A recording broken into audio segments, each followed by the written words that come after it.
You're about to get trends that are going to shape packaging design in 2026. These aren't just what are winning awards. It's not what's all over Pinterest. I actually went and shopped around the world. I spoke to agency leaders and I collaborated with global brands to bring you what's next in packaging design. If you're new to Packaging Unboxed, I'm Avelio Matos. I partner with some of the world's most recognizable brands on their packaging, and I'm here to tell you how to turn all that complexity into clear, practical insights that you can use right now. So let's get to the 2026 packaging design trends. The trend that is slowly evolving right now in real time and becoming a menace is small as status. Portions are shrinking, and so is packaging. Between GLP-1 drugs like Ozempic and the inflation that nobody wants to admit to, brands have two choices. You're either going to shrink the product and pray that nobody notices, or you can reframe that small as a flex. Psychologically, small means constraint, discipline, self-control. It makes consumers feel like they can say no to seconds, or they don't have to eat the whole bag. I eat the whole bag. So if it's a smaller bag, I'd probably feel better about myself. You want to sell that feeling. You want to sell that feeling of self-control. The old move was shrinkflation. The same box, same price, less product. Angry customers. You've seen the TikToks. The move in 2026 is portion perfect.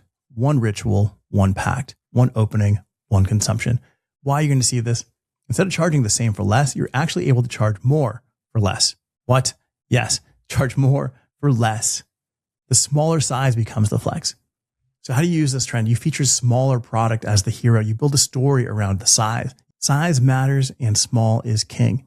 All right, trend number 2 is the pouch paradox. This is actually a two-parter. First, you've got the fight against plastic. It's going to lose in 2026. I hate to say it. If you don't believe me, you can prove me wrong in the comments. But it's all about cost.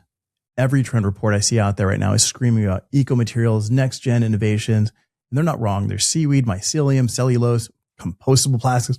All that stuff is real and it's growing, but not for 90% of the brands out there. Not today. Here's what none of those reports wants to admit. In 2026, plastic is actually going to explode. Inflation pressure is in the driver's seat. That means that brands need to survive with margin. They got to make money. Paperboard is more expensive. Glass is heavy and it's going to punish you on freight. Energy costs are continuing to climb, and every CFO right now is tasked with reducing costs across the board. That means that packaging is going to get hit first. So what happens now? We're going to get a return of plastic, especially standard pouches, flexible monomaterial films, all that stuff. There's more innovation in pouches right now, making it even harder and harder for brands to say no to plastic. As designers, our job here is to make plastic feel more like a luxury than cheap refill. Monomaterial pouches are going to be recycled more often, so choose monomaterial when you can. The second part of this trend is actually for that hyper-sustainable minority, the ones that can afford it.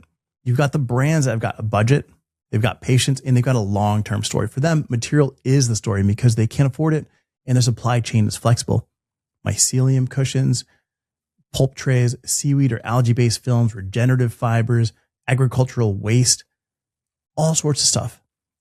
The door is open for a lot of really cool things, especially in beauty and fashion and gifting, where brands and consumers not only want to pay extra to feel like they're holding the future, but they can afford to believe in a sustainability story. Both of those are real in 2026. Smart brands can actually do both. But instead of pretending that there's one magical material that can save everything, you can use a high-low approach that can take you even further. Combining those materials, you spend a little bit more on the primary and then a little bit less on plastic that can be a refill. Or what else can you do? How else can you provide that sustainability story for that consumer regardless of price point? Now, I love finding new materials out there. If you've got one that you think I should look at, throw it in the comments. One that I really like that I think is really cool is called Time Plast. These guys have I don't know, this plastic is like from the future, and I am not a plastic sales guy, but this thing is pretty cool. They can actually program it for a number of days, months, years of when it's actually going to begin to degrade. So it can start degrading in 9 days, 3 hours, 2 years, 6 months, 6 months, 2 days, 3 hours, whatever that is. At that point, from when it's been produced, it can begin breaking down. How do you tie that into your marketing message? And how do you create some kind of cool packaging that tells that story? Trend number 3 is human chaos. Designers are fighting against AI, which, I get it. But this trend, I call human chaos because it's our last uprising as designers and somebody that's embraced AI. I love it. I use it. It's fun to play with.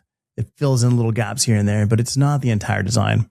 And if you've seen entire designs, if you've seen commercials, and you can tell that that person is instantly an AI character with an AI voice, and they've tried to blend it in to make it look like it's real, and you know it's not. That's the big thing.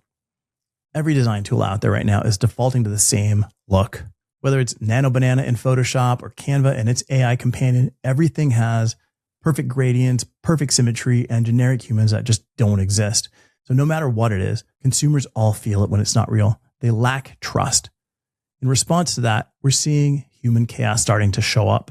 You're seeing hand-scrawled type, markup notes on packaging, graffiti, tagging, ugly on purpose, misregistration, textured varnishes that look like it's been run down. These are all details that make you feel versus ask if it was a prompt, if it was AI. It makes you feel like something was touched by human hands and maybe they didn't do great. But it's enough to make you question and ask and make a connection. It's a little less Gen Z and a little bit more Gen X punk. Skate graphics, Bestine Xerox transfers. If you don't know what that is, Google that. Sticker bomb layouts, zine aesthetics, mixtape handwriting. The question is, how do you create human chaos without really making a mess? As you can see in some of these packages, they've kept the underlying structure minimal, and then they've injected chaos into the typography, the illustrations, but not into the information hierarchy. They've kind of kept that simple. You want to keep your chaos confined. Consumers are nostalgic for connection, not necessarily for the graphics. They don't want to see craziness everywhere where they can't tell what they're buying. Trend number 4 is pack as artifact. This might be my favorite trend coming up because it's the one that I use the most in my everyday packaging. All about structure, all about form, less about graphics. How do you tell a story with shape, materials, and tactility? But I also think it's the one that most designers are going to be afraid to use until it's been fully vetted and mainstreamed. What we're seeing is bottles, boxes, and tins that behave like sculpture. They're fluid, crystalline, biomimetic shapes that feel like art. On top of that, you've got display drama, packs designed to stack, interlocked, and build mini installations at retail. They completely break the shelf and they stand out against the shapes that you've shopped your whole life. I've got to give it up to Naked. These guys, I think this is where it really started years ago for forms that were not made out of paperboard. They made this chubby meat skin-like pack that if you're watching this on YouTube, you can see these images. It's a little disturbing. It's enough to stop you in your tracks when you're looking on shelf and everything else is in a can or a container, like a jar. And you've got this thing that looks like somebody cut off their back fat and stuck a lid on it. And now we're finally seeing it hit the stride of mainstream. Here's what's hitting the shelves today. Truffs, gemstone cap. It's one of the OGs of the space as well. They took a commodity like oil and they turned it into a luxury product that's worth 3x their competitors' MSRP. Lancome. This looks like a beauty device. It's liquid architecture. It commands a premium. Secrets totems, the shape of the lids, the texture like carved stone. Even though they didn't originate this design, they've made it mainstream. You're seeing it more and more frequently. And I think this is something you should definitely lean into for 2026.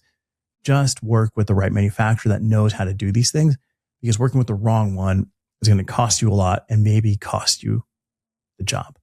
For the moment, these artifacts do get kept. They provide status and they get remembered. Everything else is kind of beige noise. I know a lot of people that have secret shampoo bottles in their shower right now, but they're just refilling with like Kirkland because it's kind of cool looking. They don't want the big giant Kirkland jug, but they like the secret bottle. If you're working on paperboard packaging and you can't create these curves, don't worry about it. Folds are really important too. Take inspiration from origami, push your manufacturer on what is possible, and lean into molded fiber.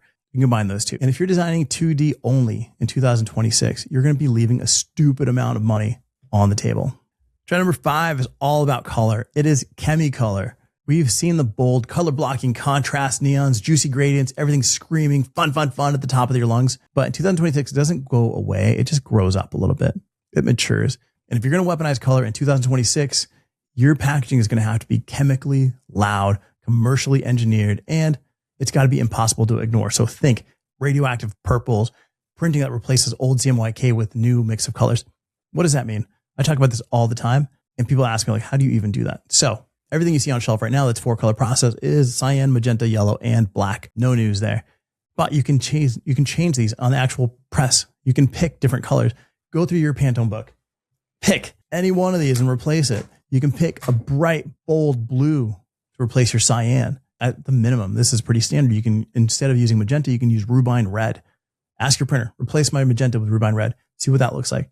Your yellow, maybe going with like a screaming neon orange. A neon yellow that's going to fade, so that's going to screw up your print after a couple of months of actually being on shelf. But like an orange has enough volume to hold the color there. Your black, you're stuck with black. Black is black. But what you can do is, instead of using a black, you could use a metallic silver to blend in there.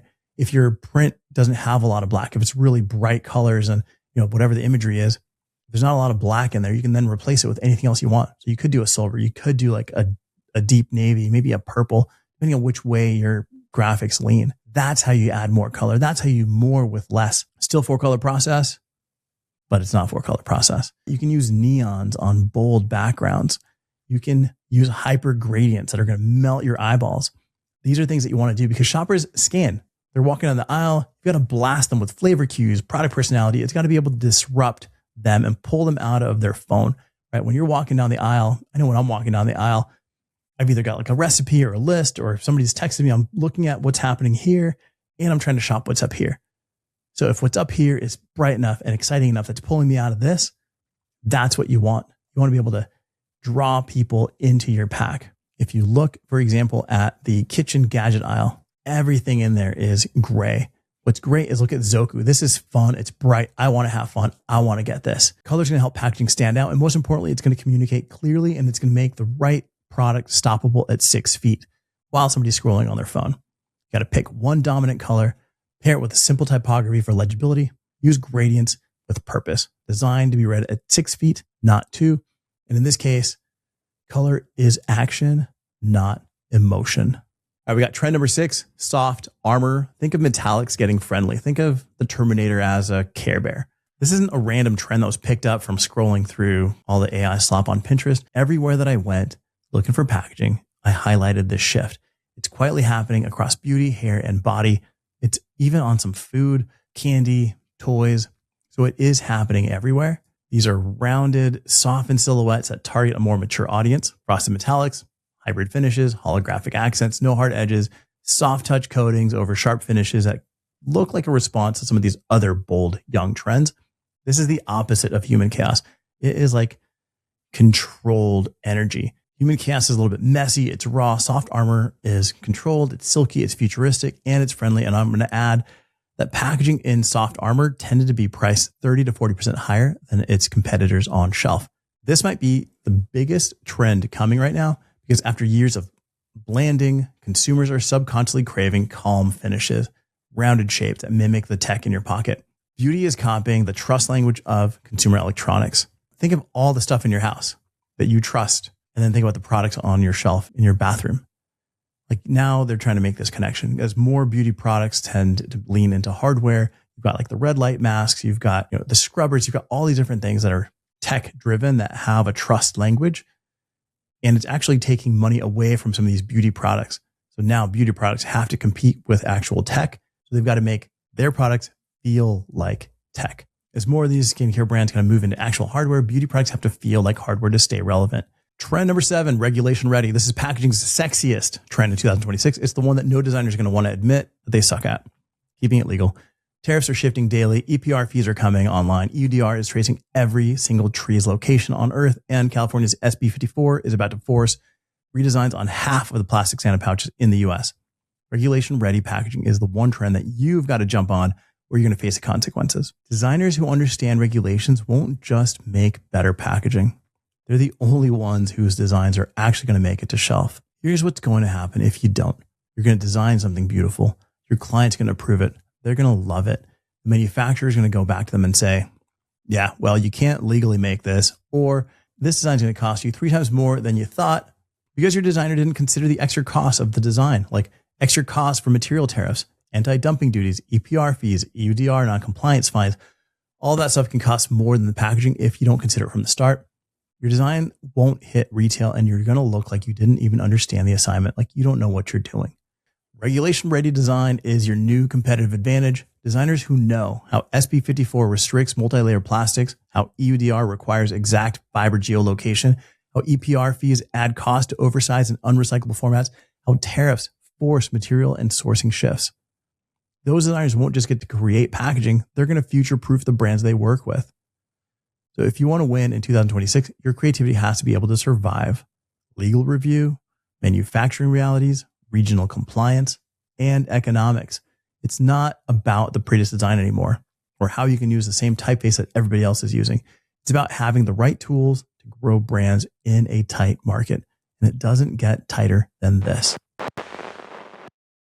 We're doing a hidden track today, and this is trend number 8, lab grade. While everybody else is going colorful and fun and glowing and doing all these crazy stuff, this growing trend makes you look like a lab sample or a prototype. Kind of early days Off-White when they were still inspired by Elisa Van Julen. Stark white, gunmetal blacks, unemotional typography, but real type, stacked, tight, blunt, microcopy everywhere, actives, percentages, clinical claims.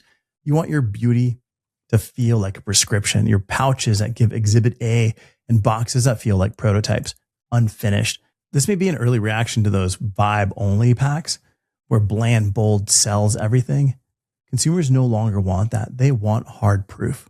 The matter of fact presentation that's going to make consumers feel like the research has been done, the research is valid, like they can trust this brand. If you're going to look this clinical, your claims have to be bulletproof. No softball marketing, no greenwashing, none of that, none of those claims allowed.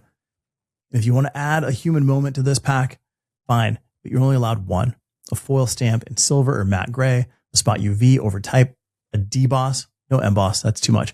Just make sure that your grid functions and that you've studied modular layouts, because it's going to have to change per size, but still has to feel the same. There are 2 truths about every single trend out there that nobody ever says out loud. 1, trends, they look cool. Yes, they're going to fill endless pages of Pinterest. And yes, me as well, we all kind of feel like we're missing out for not using them because it's fun. It's easy. Somebody has already done all the research. Somebody's already been brave enough to put that design out in the world and the market, and it's triggered something in consumers and it's grown a brand. Now, all you've got to do is follow their roadmap, put your colors in the same places, put your type, use the same typeface, use the same imagery. It's kind of a layout map. It's a lot of fun. You don't have to do any of the research and you're not taking any of the chances, but it's fun. It's play. That's fine. But it's likely not what's best for the customer. It's likely not what's best for your client. The second truth is that if you're following packaging trends, you're already too late. It takes months, sometimes a year, maybe 2, to get packaging from your screen to the shelf. But anything that you chase today is going to be over. It's going to be outdated, and you're no longer on trend. Some of what we covered today is it's worth studying, but it's not worth copying. Small ass status. Consider how you're talking to that customer, how you can make them feel good about that choice. Pouch paradox. Are you avoiding plastic to the cost of your customer, to the cost of their budget? Can they afford a better material to build their brand around? Pack as artifact. Use it as a lens, not a blueprint. Soft armor. Maybe that's just a limited edition moment, but you don't have to build your whole brand around it. Regulations, not a trend, but it is going to change packaging in 2026. So get fluent in it. Lab grade. It's been done before. It's being done again. If you miss it, it'll be back in 4 years. Chemi-Color. It's fun. See where that energy level fits. Human chaos.